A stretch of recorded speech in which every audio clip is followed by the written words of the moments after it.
Miabot na ang mga dancers sa Plaridel, Misamis Occidental sa Sugbo niadtong Miyerkules ug gahapon lang amo silang nakahinabi ato sa ilang practice sa Cebu City Sports Complex. Aniya ang report.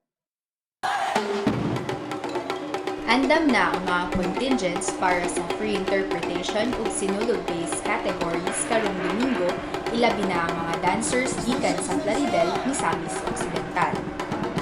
We traveled around 18 hours from Plaridel kay na may barko because Plaridel going to Cebu. Pero moagi pa ka og Siquijor and Bohol. Ang among yung presentation is more on our tribal tribu Subanen. Ang iyang among gipakita ang dance move sa tribal Cebuano, Subanen unya ang among pong mga rituals. So in combination po sa Santo Niño nga mga dance. Focus ta sa Subanen tribe, tribu Subanen sa Plaridel, Misamis Occidental.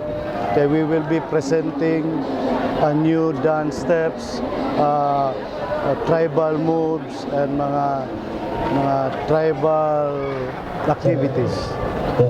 Ang gusto niyo pag-handle sa ingani kada ko nga group? Actually, dili lang ako ang choreographer. I'm with Edward Secretaria, then the dance masters, Gino Lania, si Miss Ola o si Resti Almosera. We're all from Cebu. Lima mi nagtabang dito. With our artistic director, Malaika Princess Yamas. From the Blacking na mga naitabo, our concept is all about the tradition of Subanin. Their belief to nature. They believe to nature through their good harvest. They give thanks and of course para ma-continue ang good devote nila sa nature, they give thanks to Señor Santo Niño. Kapin sa 30 ka mga contingents ang gikatakdang mosalmot sa kompetisyon. Busa mga higala at nanginino sila.